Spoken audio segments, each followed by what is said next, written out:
স্বপ্ন শহর properties limited আমাদের অনেক দিনের আকাঙ্ক্ষিত একটা স্বপ্ন। সেই যে MLM যেরকম শুরু করেছি, আমাদের মূল ব্যবসা কিন্তু একটা জিনিস মনে রাখেন, মূল ব্যবসা কিন্তু আমাদের ডেস্টিনি 2000 লিমিটেডের ডাইরেক্ট সেলিং। এটাকে এস্টাবলিশ করে ছাড়বো, এটার জন্য 12 বছর জেল খাটছি, এটা ছাড়াছাড়ি হবে না।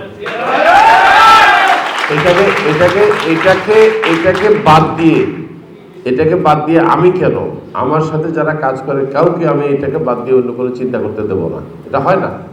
এটা হচ্ছে তাহলে নিজের অস্তিত্বের সাথে অস্বীকার করা। কিন্তু ডেস্টিনিকে তারপরে ডেস্টিনি মনে করেন বিশাল একটা লরি খাদের মধ্যে পড়ছে, এখন এটা উঠাইতে হলে কিন্তু আপনি আরেকটা গাড়ি আনেন, সেটা হচ্ছে ক্রেনের মতো বড় বড় শাখার, দেখছেন তাই সে ক্রেন দিয়ে উঠায়। এই ক্রেন দিয়ে উঠাইতে আইসে যে কোম্পানি, এটা হলো SSPL। ডেস্টিনিকে দেখবেন, ডেস্টিনিকে কীভাবে টান দিয়ে ওঠায়। অনেকে জানেই না যে আমি 10 লক্ষ ফ্ল্যাটের কেন প্ল্যান করেছি। অনেক হাসাহাসি করছে, মানুষে 1 লাখ বুঝতে পারে না, উনি 10 লাখ বানাইছে। আমি বলছি 10 লাখ কিন্তু অনেক কম হয়ে গেছে। বলে কেন? আমি বলছি আমি 17 লাখ লোকের কাছে দেনা, ওদেরকে টার্গেট করে 10 লাখ বানাইছি।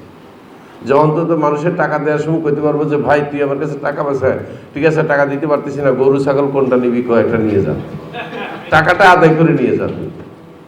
বুঝছেন তো কথাটা কি বলছি? আমি টাকা দেওয়া নয়, শুধু আপনাদেরকে স্বাবলম্বী করা, এটাও কিন্তু চিন্তা করছি। আপনারা একটা জিনিস মনে রাখবেন, পৃথিবীতে এখন পর্যন্ত যারা ধনী হয়েছে, প্রতিষ্ঠিত হয়েছে ব্যবসাগুলো, তার মধ্যে 3-4টা কোম্পানি আছে যারা প্রতিষ্ঠিত হয়। 3-4টার মধ্যে কি কি বলেন?